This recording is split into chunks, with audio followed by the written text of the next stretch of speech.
Bonjour à tous, très heureuse de vous retrouver dans Smart Tech. Hier se tenait la deuxième réunion du Haut Comité pour le numérique responsable. Alors on va commenter ce début de feuille de route, mais derrière les grandes intentions, les grandes lignes, comment chacun d'entre nous, chaque entreprise peut s'emparer de ce sujet d'un numérique responsable socialement, environnementalement. On en parle avec mon invité qui propose un guide en 52 fiches très pratiques. C'est le b.a.-ba du numérique responsable paru aux éditions Erol et ce sera donc la grande interview aujourd'hui dans Smart Tech. Et puis deuxième partie, rendez-vous mobile business avec Jérôme Bouteiller et son invité.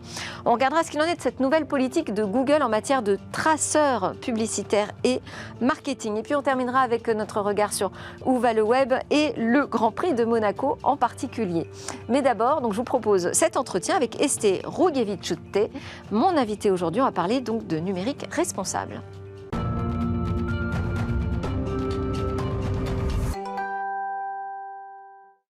Mon invité aujourd'hui, Este Rouguevičiūtė, bonjour. Merci beaucoup d'être avec nous dans Smart Tech. Vous êtes informaticienne de formation, développeuse, vous avez mené des recherches sur le développement durable pour arriver à cette spécialisation sur des sujets de précarité énergétique et de numérique responsable. Vous êtes aujourd'hui consultante, chercheur en informatique, en numérique responsable et co-auteur de cet ouvrage très pratique, on va en parler ensemble, le b.a.-ba du numérique responsable qui est paru aux éditions Erol. 52 semaines pour devenir une entreprise plus inclusive, éthique, durable. Alors quand on parle de b.a.-ba, ce sont vraiment des connaissances de base qu'on est censé tous connaître, mais est-ce que c'est si simple? Est-ce qu'il y a un b.a.-ba pour adresser ces défis aussi majeurs quand même que l'éthique, la responsabilité sociale et environnementale du numérique? Bon, vous avez dû les créer, ces bases de connaissances communes. On a essayé. Donc, on a essayé à proposer quelque chose qui reste assez applicable dans les différents types de contextes et qui peut, on l'espère, être appliqué même avec l'évolution du numérique. Parce que, bon, comme vous savez très bien, en fait, le numérique change d'aujourd'hui à demain, c'est pas la même chose. Ouais. C'est pareil pour l'application au sein des entreprises. Et là, c'est qu'on essaie de proposer ou inviter un lecteur vraiment à réfléchir. Donc, c'est le ligne, un petit peu le guide, comment réfléchir sur les pratiques du numérique au sein de l'entreprise. Oui, donc vous ne vous arrêtez pas sur des technologies en particulier ou sur des choix très précis.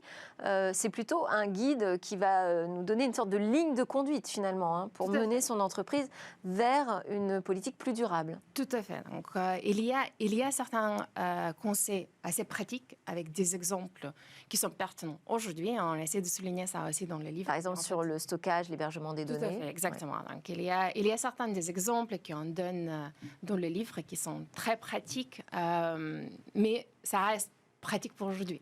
Ouais. Et on souligne ça dans l'introduction aussi, qui peut-être dans quelques années, on aura besoin de le réfléchir ou revoir, en fait, tous les exemples, toutes les propositions. Mais en fait, toutes les fiches, elles commencent avec un enjeu, avec le contexte un petit peu plus générique. Et là, on espère que ça va rester assez pertinent pour plus qu'un an. Alors, ce livre, il est préfacé par un des co-auteurs du 6e rapport du GIEC. Lui, il pose le sujet de l'éco-responsabilité par l'empreinte carbone du numérique. Alors, il nous rappelle qu'aujourd'hui, ça représente 5% des émissions de gaz à effet de serre dans le monde. Mais il rappelle aussi que finalement, les préoccupations concernent davantage les équipements, davantage que les flux de données, les équipements, mais aussi évidemment les consommations énergétiques des data centers. Donc finalement, nos usages numériques ne sont pas les premiers responsables. Non. C'est aussi ce qu'il nous dit. En fait, on arrive au sujet qui est assez complexe. Donc quand on commence à regarder de manière un petit peu plus systémique, en fait, on voit que ce n'est pas si simple pour répondre notamment d'où vient l'empreinte environnementale ou l'empreinte pour le gaz à effet de serre. Parce que, donc, si on regarde ce qu'on appelle les effets directs, donc directement de notre usage, donc on achète les smartphones, on achète les équipements, le laptop, etc. Donc très clair qu'on a besoin de ressources pour notamment avoir ce type d'équipements, terminaux, etc. Et là, on arrive avec un empreinte environnementale qui est assez lourde. Ouais. Et surtout, si on regarde qu'on change, par exemple, le smartphone tous les 2 ans. Après, si on commence à regarder les usages, donc ça, on va un petit peu plus loin sur sur les effets un petit peu différents, qu'on peut les appeler indirects. Donc, qu'est-ce qui se passe dès qu'on commence à les utiliser avec notamment les technologies qui parfois, très souvent, sont plus performantes que les anciens. Donc, ce qui se passe avec 4G, par exemple. Donc, avec 3G, en fait, on a utilisé un petit peu moins, c'est considérablement moins de données parce qu'en fait, c'était moins performant. Si on compare 3G et 4G simplement, donc avec un donné, donc en fait, 4G, c'est beaucoup plus performant. Donc, c'est beaucoup plus performant. C'est au niveau d'énergie, ça consomme beaucoup moins d'énergie pour transférer le même amount de données. Et ça s'améliore encore avec la 5G. Ça s'améliore. Mais. Et donc, il y a le mais, le fameux mais, qui on peut appeler les effets rebonds. En fait, avec l'amélioration de performance, nous, les consommateurs, on commence à consommer plus. Et donc là, on arrive avec toute la problématique. Donc, on dit que oui, les usages, a priori, ça ne consomme pas plus. Mais avec tous les effets rebonds, en fait, on a besoin de plus d'infrastructures derrière, notamment pour arriver à l'échelle qu'on peut... on peut l'utiliser, ou on peut fournir le moyen pour continuer à utiliser dans la même... Alors, vous en parlez, vous avez un chapitre qui adresse cette problématique de l'effet rebond, vous l'expliquez très précisément. Et donc, vous posez la question du chef d'entreprise qui doit s'interroger de la nécessité d'innover. Oui.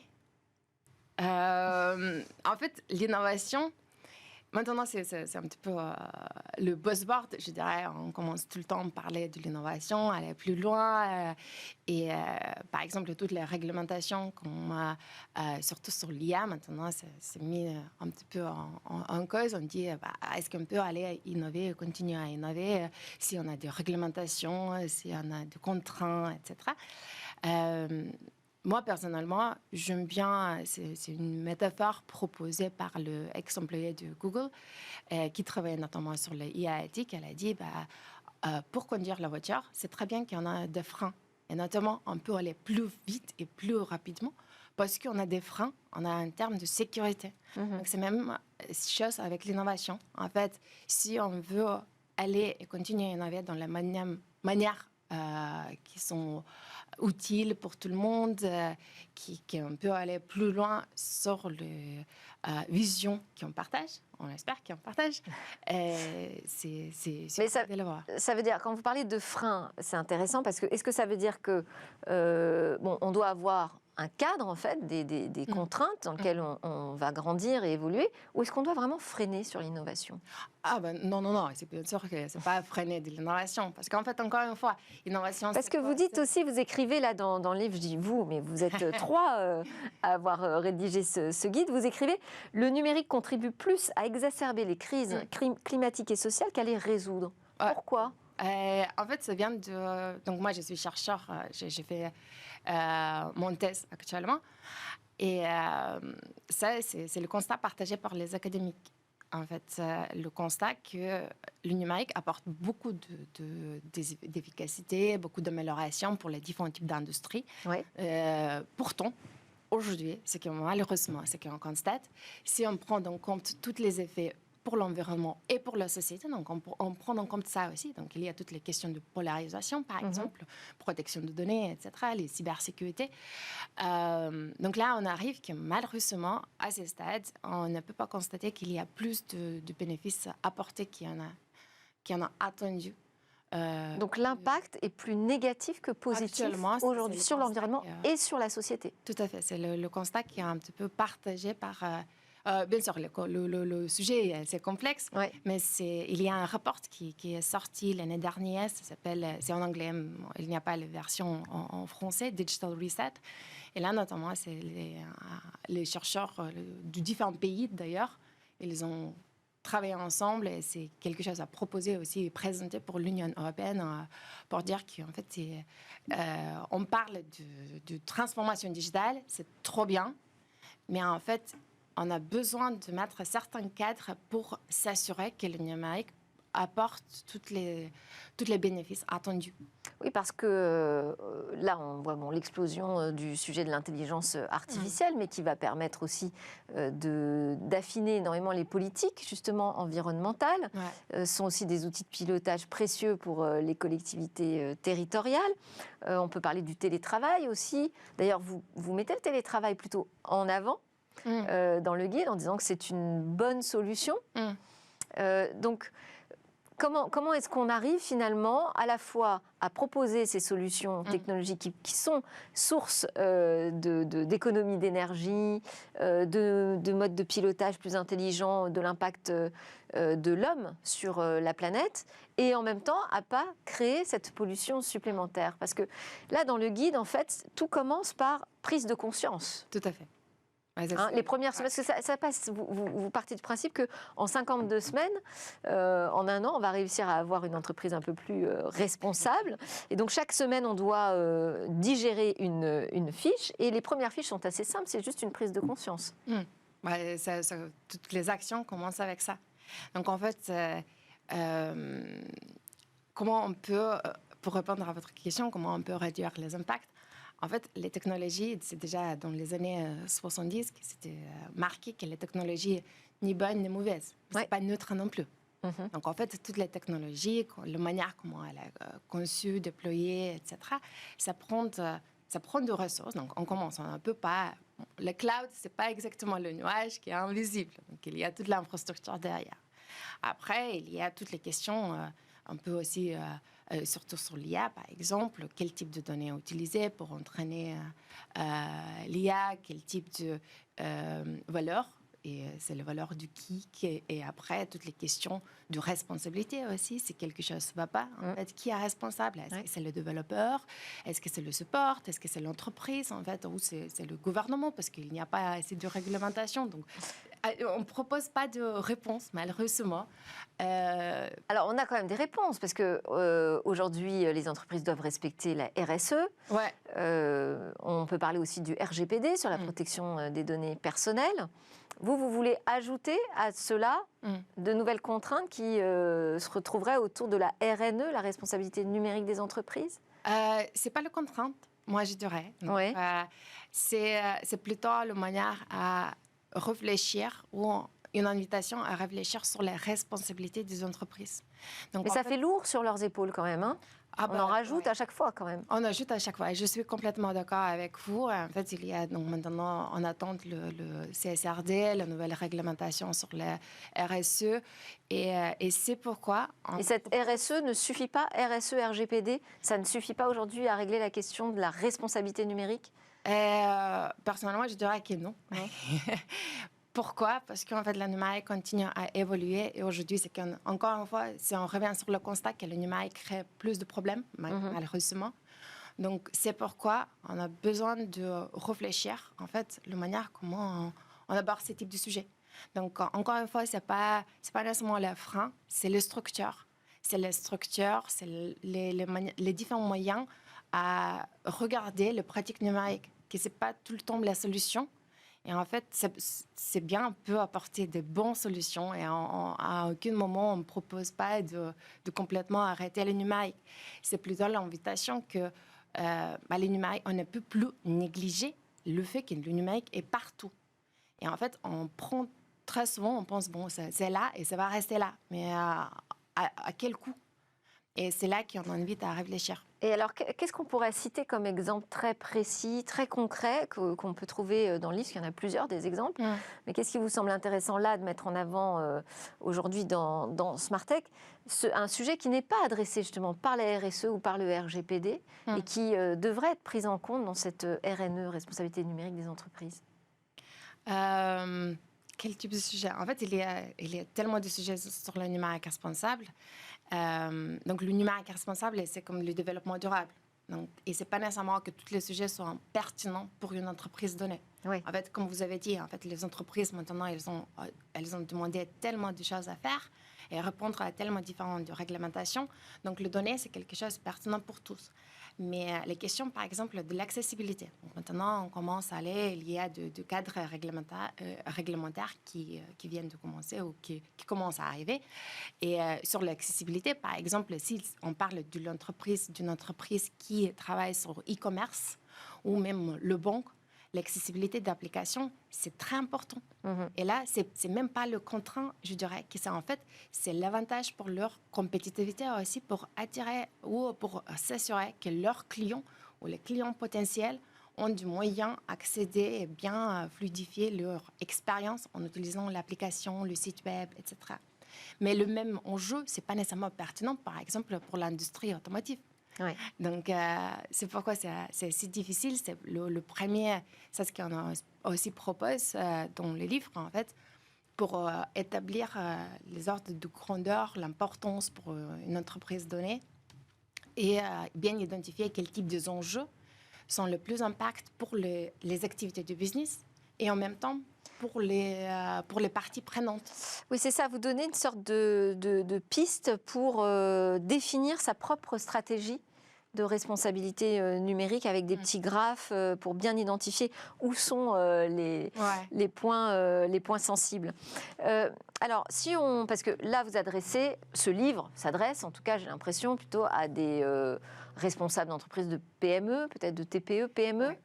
Oui, c'est plutôt pour les moyens taille des entreprises. Une façon de dire qu'aussi tout le monde a sa part de responsabilité. Oui, et c'est notamment, en fait, on a réfléchi que des grandes entreprises, normalement, ce n'est pas tout le temps le cas, mais normalement, elles sont plus équipées avec des ressources. Elles peuvent dédier certaines personnes pour réfléchir notamment sur le sujet du numérique responsable et ce qui est pertinent pour eux, par où commencer, mesurer, etc. Pourtant, pour les entreprises de moyenne taille, c'est plus difficile, plus contraignant parfois. Et donc, ces livres, ce n'est pas que destiné à eux. Ça peut être bien utilisé par les grandes entreprises aussi pour s'inspirer, pour aller plus loin. Mais là, on essaie d'être assez pratique, en fait, de dire c'est le sujet complexe, mais nous, vous proposons 52 étapes ou fiches. En fait, ce n'est pas nécessairement que 52 fiches sont pertinentes pour vous, mais pour comprendre, pour comment aller, pour avoir certaines pistes de solutions. Mais ce qu'on comprend quand même, c'est que la lecture ne va pas suffire. Il va falloir peut-être agir, mais avoir quelqu'un en charge, peut-être au sein de l'entreprise, de ce sujet. C'est toujours les questions, on a besoin... Vous l'abordez, la question de la gouvernance, d'ailleurs. Tout à fait. Ouais. Donc, on propose comment on peut structurer ça. Et dans les entreprises de moyenne taille, ça peut être partagé. Ce n'est pas nécessairement une personne qui doit être complètement 100% responsable de ce type de démarche. Aujourd'hui, ce que j'observe aussi, qui est très souvent, c'est les DSI, en fait, qui commencent à parler. Et ce qui est intéressant, parce que ça sortent de toutes les discussions de RSE. Mais le sujet reste quand même pluridisciplinaire. Donc, on a besoin d'emborder, en fait, tout le monde dans ce type de questions. Et même rédiger une charte éthique. On va pas tout raconter du livre, de toute façon, on n'aura pas le temps. Mais je voulais quand même vous interroger aussi sur, au niveau national, ce qu'il est en train de se passer. On a eu la deuxième réunion du Haut Comité du numérique responsable, c'était hier. Donc, visiblement, ça y est, la France a fait le constat. Le numérique, c'est 2,5% de l'empreinte carbone annuelle de la France. 10% de sa consommation électrique annuelle, et on nous dit que si on ne fait rien, d'ici 2030, les émissions de gaz à effet de serre pourraient augmenter de plus de 45%. Donc on voit qu'il y a une prise de conscience au niveau national. Un premier dessin de feuille de route gouvernementale avec l'intégration du numérique dans la stratégie nationale bas carbone. Il va y avoir aussi un appel à projet Éconum avec un premier financement de 50 millions d'euros. Ce sont les politiques publiques aujourd'hui nécessaires à mettre en place, là, ce qui se passe? Est-ce qu'il vous semble que le gouvernement prend le bon chemin, les bonnes mesures? En fait, le gouvernement, c'est le premier exemple à montrer pour les entreprises, si on veut aller plus loin. En fait, malheureusement, les entreprises, pas toutes, mais très souvent, le seul KPI, ou l'indicateur clé, c'est le profit. C'est le profit, la responsabilité vers les actionnaires. Donc, il y a toutes les questions de responsabilité vers qui. Est-ce qu'il y a les responsabilités vers la société? Aujourd'hui, on a la prise de conscience. On a plus en plus d'exemples des entreprises qui se lancent dans cette démarche. Mais pour rester réaliste, en fait, on a besoin de réglementation pour vraiment aller pousser certains cadres pour encourager les entreprises à mener les actions pour s'assurer qu'en fait, leur action porte du bénéfice pour toutes les sociétés. Et là-dessus, vous pensez qu'on ne va pas assez loin, c'est ça? Pour l'instant, on est un peu timide? C'est ma conviction personnelle, mais moi je dirais oui. Mais après, il y a aussi la question, en fait, assez loin où? C'est quoi l'objectif? Est-ce qu'il y en a aujourd'hui? On n'a pas encore défini les visions, en fait, où on veut aller avec le numérique. Donc, si on regarde toutes les stratégies du développement durable... Disons que ce sont des sujets fragmentés. Tout à fait. Parce que là, on parle, par exemple, des émissions de gaz à effet de serre. C'est qu'une toute petite partie du problème de l'impact environnemental du numérique. Mais on adresse aussi la question de la souveraineté au niveau du ministère à Bercy, la protection des données au niveau des CNIL européennes. Donc, ce sujet est très fragmenté. C'est ça, pour vous, aujourd'hui, le problème? Est-ce que c'est le problème que se sont fragmentés? Bon, il y a différents types d'actions, des initiatives, comment ça marche. C'est plutôt qu'en fait, la question est-ce qu'ils sont liés? Donc, ils sont fragmentés, mais est-ce qu'on peut voir une ligne, une file rouge entre eux? Et surtout sur la question du développement durable aussi. Donc, si on regarde un petit peu, si on prend un petit peu le recul pour l'Union européenne, par exemple, donc très souvent, le numérique est proposé en tant que solution pour les actions de développement durable. En fait, oui, il y a des solutions, mais on ignore très souvent, en fait, qu'est-ce qui arrive avec ça. Donc, toutes les questions derrière. Et après, il y a toutes les politiques sur les transitions numériques ou politiques numériques. Et là, on ne parle pas du développement durable. Donc, vous voyez, il y a ça, c'est un petit peu, il y a une côté, il y a d'autres côtés, mais on ne se parle pas tout le temps. Donc, il y a des gens qui commencent à discuter. Et en France, je pense, si on compare avec d'autres pays, les discussions, ça avance assez. De mon point de vue, c'est bien, parce qu'on discute, on commence, le gouvernement s'est assez engagé, même si pour l'instant c'est plutôt côté environnemental, comme vous avez dit. Mais dans le contexte actuel où tout le monde parle que de décarbonation, c'est un petit peu difficile d'aller de l'autre côté. Mais il y a aussi les questions sur la cyber-résilience, il y a toutes les questions sur l'accessibilité, comme je vous ai dit. Donc il y a certains électronismes, par exemple, il y a de nouveaux chiffres de l'ANSSI qui viennent de sortir et on commence à regarder plus des enjeux du numérique. Au niveau global, en tout cas, c'est ce que propose ce livre. La lecture de ce livre nous permet vraiment de l'envisager plus globalement. Et alors, relever le défi en 52 semaines, je ne sais pas, mais c'est l'idée. 52 semaines pour devenir une entreprise plus inclusive, éthique et durable. C'est le b.a.-ba du numérique responsable. Merci beaucoup, Esther Rouguet-Vichet. Vous restez avec nous pour la suite de l'émission. Je rappelle que vous êtes chercheur en numérique responsable, co-auteur de cet ouvrage. Vous restez avec nous. On va parler de la nouvelle politique de Google en matière de traçage en ligne.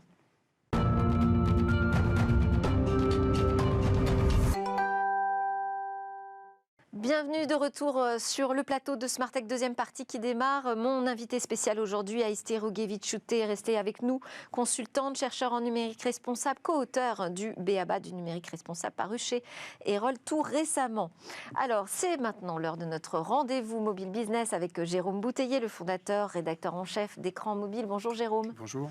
Et vous êtes venu accompagné de Bruno Van Boek, qui est le fondateur du groupe Proxystore. Bonjour, bienvenue à vous dans Smartech. Proxystore, donc c'est un groupe franco-belge, spécialiste de la publicité digitale. C'est bien cela. Si je résume. Et on va en parler puisque aujourd'hui, ce qui nous intéresse, c'est la Privacy Sandbox de Google. Alors, elle débarque ce mois-ci sur le web, prochainement sur nos mobiles. Jérôme, c'est quoi ce bac à sable de Google? Alors, bonjour Delphine, vous savez sans doute que depuis 25 ans, le marketing digital repose sur les cookies, des traceurs qui permettent aux éditeurs de sites web de reconnaître des internautes, même quand ces données ne sont pas loguées. Alors, le premier usage, c'était de conserver, par exemple, le contenu d'un panier d'achat d'un site e-commerce, entre deux sessions de navigation d'un internaute, mais les cookies ont surtout été massivement utilisés à des fins publicitaires pour gérer par exemple ce qu'on appelle le capping, c'est-à-dire la fréquence d'affichage des bannières publicitaires, mais également cibler et recibler des internautes qui auraient par exemple abandonné et n'ayant pas finalisé un achat. Alors les éditeurs de navigateurs web étaient à l'origine de la création des cookies, mais ils sont également à l'initiative de la fin de ce traceur, puisqu'après Mozilla de Firefox ou Safari d'Apple, c'est désormais au tour de Chrome de Google d'annoncer la fin prochaine des cookies publicitaires. Et alors, donc ces cookies seraient remplacés par quoi, Jérôme ? Alors Google a annoncé il y a déjà quelques années donc une Privacy Sandbox, un bac à sable qui fait plutôt office de boîte à outils et qui ambitionne de remplacer les cookies publicitaires par des API. C'est des interfaces logicielles dont le déploiement débute effectivement au cours de ce mois de juillet. Alors avec ces API, Google envisage d'abandonner le ciblage individuel qu'on pouvait faire avec des cookies au profit d'une approche groupée. Google parle de cohorte et on pourra en théorie cibler des individus partageant les mêmes centres d'intérêt ou les mêmes caractéristiques. Mais la Privacy Sandbox devrait également avoir d'autres API, notamment capables de gérer la question de la mesure ou la question de l'attribution. Et la Privacy Sandbox, elle ne se limite pas aux cookies. Oui, effectivement, on parle beaucoup de Chrome et des cookies, mais l'ambition de Google, c'est de supprimer tous les traceurs individuels et également les Advertising ID qu'on retrouve dans l'univers applicatif et sur Android. Et il y aura une Privacy Sandbox pour Android sur ses smartphones. Google va ainsi beaucoup plus loin qu'Apple, qui avait surtout fait parler de lui ces dernières années parce qu'ils avaient imposé le consentement ATT au sein des applications. Là, l'ambition de Google, avec ses API sandbox sur le web et sur les applications, c'est de changer radicalement l'univers de la publicité digitale. Et comment est-ce accueilli par le marché, avant de poser la question à notre invité ? Alors, tout comme le RGPD, sur le plan juridique, la Privacy Sandbox, c'est une révolution technologique et les annonceurs n'ont pas d'autre choix que de s'adapter un peu à cette nouvelle donne. Ils peuvent évidemment tester les API de Google sur le web et sur le mobile, mais ils testent également d'autres technologies en ce moment qui fonctionnent dans d'autres environnements et notamment les navigateurs ou l'OS d'Apple par exemple. Donc le marché fait surtout le deuil d'une technologie unique, comme pouvaient être les cookies, au profit d'une approche multiple avec plein d'identifiants, plein de traceurs. Et le grand défi, ça sera évidemment de réconcilier toutes ces données pour avoir une vue globale des internautes. Et les autorités, elles applaudissent dès demain ou...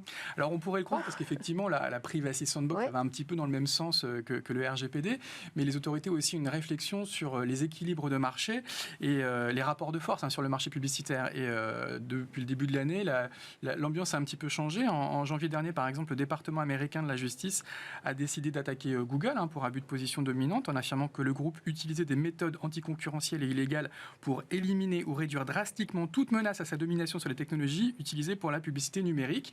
Même son de cloche à Bruxelles, qui travaille également sur un projet similaire. Et donc, c'est un peu le paradoxe. Si cette Privacy Sandbox prépare un futur cookie-less pour le marché publicitaire, elle pourrait également, et c'est toute l'ironie, ouvrir la voie à un marché publicitaire Google-less. Oui.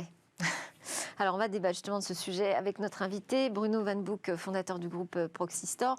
Proxystore, je vous ai présenté très rapidement, mais en gros, vous êtes quoi, un petit concurrent de Google dans la pub digitale ? En tout cas, certainement qu'on est dans le marché à côté d'eux. Pas facile d'exister, mais peut-être rappeler que j'ai eu l'occasion de créer une des premières régies publicitaires en Europe qui s'appelait BeWeb, c'est en 1995. C'est 3 ans avant l'arrivée de Google. Donc on a eu l'occasion de voir arriver Google, qui était d'abord un moteur de recherche. 20 ans plus tard, BeWeb a donné naissance à Proxystore avec une spécialité, c'est la donnée de géolocalisation. Et avec ces données de géolocalisation, on a cherché un petit peu notre place. On était côté vendeur, on était côté acheteur. Aujourd'hui, on est une plateforme d'achat, ce qu'on appelle un DSP, donc Demand Side Platform, du côté des acheteurs. Et on a cette capacité à acheter du média de façon ultra précise en termes de géolocalisation. Et récemment, on a eu l'occasion et c'est pour ça que nous sommes un groupe aujourd'hui franco-belge, on a eu l'occasion de prendre une participation majoritaire dans une société française qui tourne très très bien, dont on parle beaucoup aujourd'hui, notamment en termes de régulation, c'est Sordata, donc c'est notre filiale. Et nous sommes en travail pour fusionner ces deux entités. Donc d'ici à la fin de l'année, il n'y aura plus qu'un seul groupe représentant 80 personnes. Et alors, cette Privacy Sandbox de Google, pour vous, c'est quoi ? Une mauvaise nouvelle, une opportunité ? Alors, c'est un gros sac de nœuds. Un coup dur ? Non, alors absolument pas, au contraire. Je pense que de toute façon, ça fait, comme vous l'avez entendu, quasiment 28 ans que je suis dans ce métier. Des évolutions, il y en a toutes les années. Des révolutions, alors c'est plus rare, c'est des cycles. Donc là, ici, c'est vrai qu'on arrive à la fin d'un cycle, comme le disait Jérôme tout à l'heure, la fin du cycle des cookies. Je pense surtout que c'est une opportunité pour l'Europe de se réveiller à nouveau, donc pour des acteurs comme nous, mais pas que, de se repositionner. Il faut quand même savoir que Google a annoncé cette Privacy Sandbox il y a maintenant plus de 3 ans, et ça n'a cessé d'être reporté. C'est vrai. Ouais. Donc, est-ce qu'ils sont prêts? On ne sait toujours pas. Donc, c'est bien de promettre des choses, mais on attend de voir aussi. Donc, ça, c'est une première chose. La deuxième, c'est une première difficulté aussi, hein, d'être obligé d'attendre, de voir, de suivre. Alors, justement pas. Moi, j'ai jamais attendu Google pour avancer. La preuve, hein, aujourd'hui, on le verra après, nous avons des procédures contre eux. Donc, non, au contraire, ça doit susciter l'innovation, ça doit susciter la création. Et je pense qu'en France, d'ailleurs, il y a pas mal d'initiatives pour apporter des solutions annexes à cela. Alors justement, ça serait quoi les alternatives technologiques les plus intéressantes aux API de Google? Alors la première chose, c'est qu'il faut se rappeler que l'univers de la publicité sur Internet, en 95, quand j'ai démarré, les cookies n'existaient pas et pourtant on diffusait des campagnes publicitaires et ça marchait déjà très bien. Donc le cookie est arrivé après. Donc se rappeler qu'il y a eu un monde avant les cookies. Donc ça, c'est la première chose. Et d'ailleurs, notre techno de géolocalisation... Proxystore, donc qui est brevetée dans plus de 40 pays, elle se base sur une géolocalisation qui se base d'abord sur le consentement et qui a cette capacité à ne pas tracer justement. C'est-à-dire qu'on va identifier la localisation de l'appareil au moment T, au moment où apparaît l'utilisateur sur une page web et on a l'opportunité de lui offrir de la publicité géolocalisée. Donc on va rien tracer, donc contrairement à ce que peuvent faire notamment les cookies. Donc la première chose, on est capable de travailler sans cookies. Sur la géolocalisation, on est capable de travailler sans cookies sur du contextuel, sur du probabiliste par rapport à du contenu, comme on le faisait d'ailleurs à l'époque. Donc ça, c'est une deuxième solution. Puis la troisième solution, c'est qu'il y a plein d'initiatives, notamment une initiative française qui s'appelle First ID, initiée au départ par des start-upers coucounés au sein de Prisma notamment, mais c'est un exemple, il y en a d'autres, qui travaillent plutôt côté éditeur pour identifier l'utilisateur, et là on est plutôt côté first party. Voilà, ça c'est aussi une hypothèse. Il y en a d'autres, et j'imagine qu'on en parlera encore un peu plus tard. Et ces solutions, ça marche aussi bien sur le web que sur les mobiles? Alors sur les mobiles, c'est vrai que c'est un petit peu particulier, et déjà depuis le début, le mobile n'est pas forcément le même univers que le web. On parle d'applications, ce sont d'autres langages informatiques, ça demande d'autres techniques de serveurs. Donc là, on était revenu à une certaine convergence, et puis à nouveau, on repart à zéro en fait. Chaque device doit avoir ses solutions. Donc il faut être créatif, il faut être innovant, et je pense que la fin des cookies est plus une opportunité qu'une menace. On évoquait la technologie développée par un Proxystore, donc elle repose sur les adresses IP, on revient dessus? Alors l'adresse IP et particulièrement la position de l'adresse IP, puisque l'adresse IP peut dans certaines conditions être considérée comme une donnée à caractère personnel, et donc là c'est plus complexe. En revanche, la position de l'adresse IP est une donnée universelle. Élaboré par les inventeurs du web en fait. Si on n'a pas de localisation, on ne sait pas dans quel pays on se trouve, on ne sait pas dans quelle langue on doit parler à l'utilisateur. Aujourd'hui, les navigateurs embarquent avec des langues, une définition de la langue, mais à l'époque, Mozilla, on ne pouvait pas définir la langue, donc c'était important de pouvoir identifier d'où venait l'appel de l'appareil. Donc la première chose à rappeler, c'est qu'effectivement, nos technologies reposent entre autres sur cela, pas que sur ça, mais effectivement, quand on n'a pas de consentement, qu'on n'a pas d'information, la position de l'IP est intéressante, sauf qu'elle est mauvaise, elle n'est pas précise. Et c'est toute la pertinence de nos brevets, c'est cette capacité à être capable de la repositionner par hypothèse, mais des hypothèses qui nous permettent de resserrer la vérité. Donc on ne sait pas exactement où est l'utilisateur, mais quand même on le sait plus ou moins, en fonction si on se trouve dans des villes comme Paris ou plutôt en ruralité, ce qui nous permet de maîtriser notre métier. À l'inverse de mes concurrents par exemple, qui se basent sur des données uniquement fournies par Google. Donc vous n'avez aucune information, comment a été constituée la donnée, est-ce qu'elle est précise, pas précise, vous n'avez aucune certitude. Alors c'est une technologie brevetée, d'ailleurs vous avez un procès en ce moment avec Google à ce sujet. Donc en 2018... C'est ça les procédures dont vous parliez là, contre Google? Exactement, donc c'est un peu particulier, une entreprise européenne qui a des procès contre Google et qui tient tête à Google et qui gagne aujourd'hui, en tout cas pour l'instant, devant les juridictions. Donc effectivement en 2018, on a constaté une similitude avec... nos technologies brevetées sur ce qu'ils faisaient sur Google Search notamment. Il y a une donnée de géolocalisation sur les pages de résultats, vous pouvez constater par vous-même. La manière de procéder était vraiment proche de ce qu'on avait développé et surtout de ce qu'on a breveté. Donc on leur a fait savoir, on a négocié pendant un an et demi avec les États-Unis, avec le siège, et puis on s'est rendu compte qu'en fait c'était compliqué de trouver un accord avec eux, donc on a décidé de saisir la justice, on a obtenu une ordonnance du juge et on a saisi les bureaux de Google. Et à partir de là, une procédure judiciaire a commencé. Des premières plaidoiries et un premier jugement a eu lieu fin 2021 et Google a été condamné dans cette procédure. Ils sont en procédure d'appel, donc aujourd'hui nous sommes en appel de cette procédure. Mais nous avons également d'autres procédures contre Google également. Bon, on ne va pas aller plus loin sur cette procédure puisque c'est en cours. Pour revenir à cette Privacy Sandbox, en revanche, ça c'est bien réel. Vous dites que c'est une opportunité, mais une opportunité qui va faire quoi? Est-ce que ça peut redistribuer les cartes du marché, remettre en question la position de Google, par exemple? Il faut comprendre l'univers dans lequel nous sommes aujourd'hui. Jérôme en a parlé tout à l'heure, le département de justice menace de démanteler Google, la Commission européenne également. Il faut comprendre que Google, un peu, c'est comme s'il détenait les autoroutes françaises. Donc imaginez que Google soit propriétaire de toutes les autoroutes en France, également les péages, également des sociétés de transport, des sociétés de taxi. Et à un moment donné, vous, quand vous essayez de proposer une solution à côté, vous devez commencer par d'abord définir une première route, une deuxième route. Et si vous voulez circuler, vous devez vous raccorder à un moment donné à ce que Google propose. Donc c'est extrêmement gênant, d'où l'abus en fait. Ils sont du côté, dans la publicité, ils sont du côté des acheteurs, ils sont du côté des vendeurs, ils sont au milieu de la marketplace. Vous avez toujours besoin à un moment donné de passer par Google. Et forcément, si vous n'êtes pas copain avec Google, c'est compliqué. Donc oui, certainement que Privacy Sandbox est ce qui a été mis. Mais déjà, les initiatives finalement de Safari ou d'Apple, c'est déjà Enfin là, c'est Privacy Sandbox, c'est une initiative de Google. En quoi ça pourrait remettre en question sa position? Ça va surtout ici, déjà ça déclenche à nouveau lire des prestataires dans l'univers, c'est-à-dire que là on est dépendant d'eux, vous vous rendez compte, je veux dire, il y a des emplois, il y a beaucoup de choses, il y a du chiffre d'affaires, il y a de l'économie, il y a des actionnaires, donc il faut respecter un peu tout ça et on est dépendant de Google, donc c'est pas juste, vous comprenez que c'est pas normal. Donc il est nécessaire d'être créatif, innovant, d'essayer de construire à côté de Google un autre univers et c'est ce que nous essayons de faire. Nous c'est une première initiative finalement franco-belge, donc on est vraiment dans un cadre ultra-européen et on invite d'autres entreprises, peut-être françaises ou étrangères au niveau européen, aussi de se fédérer parce qu'on ne va pas y arriver seul, ça c'est sûr. Est-ce une réaction sur ce sujet? Parce qu'on l'a un peu évoqué dans votre interview, cette question de la souveraineté numérique. La position d'acteurs comme les GAFAM aujourd'hui dans le numérique est énorme. Je ne suis pas sûre que cet ouvrage du B.A.B.A. du numérique responsable, ils le lisent, par exemple.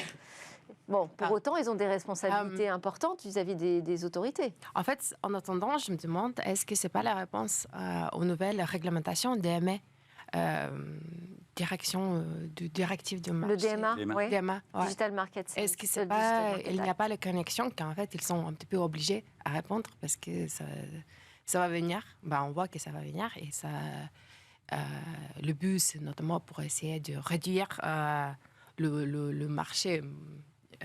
Donc c'est un premier effet positif peut-être de la régulation, de remettre en question les pratiques des géants du numérique. De réglementation, je pense. Je ne sais pas, c'est un peu la question. Effectivement, le RGPD, il y a 5 ans, avait parmi ses objectifs aussi un peu de rééquilibrer le marché. Je pense qu'il ne les a pas atteints il y a 5 ans. Et là, on a peut-être effectivement une nouvelle fenêtre parce que tout le monde va se proposer la question de remettre un petit peu à plat son stack technologique. Et là, il y a une bonne opportunité effectivement de remettre dans l'équation des acteurs européens de la tech. Et Bruno, ce DMA, c'est un allié alors pour vous?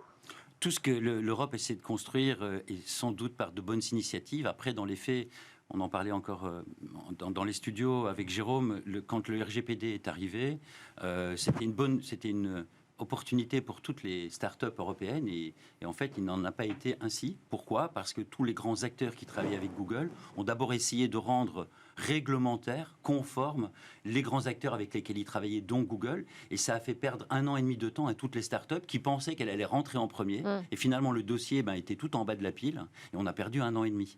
Donc vous voyez, parfois les initiatives de l'Europe peuvent être certainement bien pensées politiquement, mais dans les faits n'atteignent pas leurs objectifs, ce qui était malheureusement le cas du RGPD. Aujourd'hui les DMA, inquiétudes, on peut l'espérer bien sûr. Avec une réglementation trop importante qui pénaliserait d'abord les acteurs européens. Alors que ce n'est pas le but, malheureusement, à la fin, c'est un peu ça qui se passe. Ouais. Mais après, si je peux ajouter, en fait, on voit que ça donne un petit peu l'inspiration pour les autres pays. Donc, notamment RGPD, maintenant, il y a aux États-Unis, il y a la Californie qui passe l'acte aussi sur la protection de données. Après, il y a au Canada aussi, on voit le même exemple. Donc, Moi, je sollicite car en fait, je pense que toutes les réglementations comme ça, et après, ça donne l'impulsion pour les autres, une dynamique, notamment pour les autres pays. Tout à fait. Mais on n'est pas souverain aux États-Unis, mais effectivement, c'est intéressant de voir que les départements de la justice américains souhaitent démanteler Google parce que ça ne va pas à un acteur aussi puissant. Il y a encore quelques jours, et les annonceurs doivent comprendre aussi parce que finalement, les annonceurs et les agences, c'est elles qui font le jeu de Google. Il y a quelques jours, dans le Wall Street Journal, qui annonçait qu'une étude récente sur 3 ans démontrait que dans 80% des cas, les publicités vendues par Google et diffusées en vidéo sur des sites tiers n'étaient pas vues en fait. Et donc, provoquant la colère des annonceurs américains, et ces annonceurs, comme Disney, comme Coca-Cola, donc on parle vraiment des grosses compagnies, réclament aujourd'hui un remboursement de la part de Google de ces diffusions, alors que Google avait certifié qu'elles avaient été diffusées. Donc, quand vous avez un acteur comme ça, ça devient compliqué. Donc, voilà. Merci beaucoup Bruno Van Boeck, fondateur du groupe Proxystor, Jérôme Bouteiller d'écranmobile.fr et Aïsté Rouguevichouté. Je vais réussir à le dire correctement, j'espère, à la fin de l'émission. Vous restez avec moi pour la dernière séquence de Smart Tech. Où va le web? Eva aujourd'hui nous parle du Grand Prix de Monaco. On parle donc de Formule 1 et l'arrivée de billets sous forme de NFT. La F1 prend le virage du Web 3. Pas de voiture ni de circuit de course dans le métavers, mais des billets en NFT. Les spectateurs peuvent déjà, depuis le Grand Prix de Formule 1 de Monaco, recevoir un ticket numérisé sous la forme d'un NFT. Donc, la manœuvre est simple. Votre email sera dorénavant attaché à un portefeuille numérique qui contiendra le NFT. À l'intérieur, toutes les informations, comme le nombre de jours et de places que vous souhaitez réserver. Tout ce processus repose évidemment sur la blockchain. Ici, c'est Polygon. 2 raisons majeures à ce passage au billet NFT. D'abord, tenter de répondre au problème de l'émission de faux tickets et à leur revente à un prix démesuré sur le marché secondaire. Le NFT garantit l'authenticité et la sécurité de votre billet. Mais également, qui dit NFT dit avantage exclusif. Ces tokens vous offriront des expériences uniques, comme la possibilité de participer au service d'hospitalité d'après-course, accès aux loges VIP par exemple, vue imprenable sur le parcours, ou encore d'obtenir des réductions au prochain Grand Prix. C'est en tout cas une première pour le sport automobile et c'est encore une manière d'attirer vers le Web 3 des nouveaux fidèles. Merci beaucoup, c'était Smart Tech. Merci à vous de nous suivre. Je vais laisser la co-auteure, consultante chercheur en numérique responsable, co-auteure donc de BABA du numérique responsable paru chez Erol, prononcer son nom, au moins on l'aura une bonne fois dans l'émission. Aïsté Rouguevichouté. Merci beaucoup d'avoir été avec nous. Jérôme Bouteiller, rédacteur en chef écranmobile.fr. Bruno Van Boeck, fondateur du groupe Proxystor. C'était Smart Tech. L'histoire continue dès demain sur Bismart.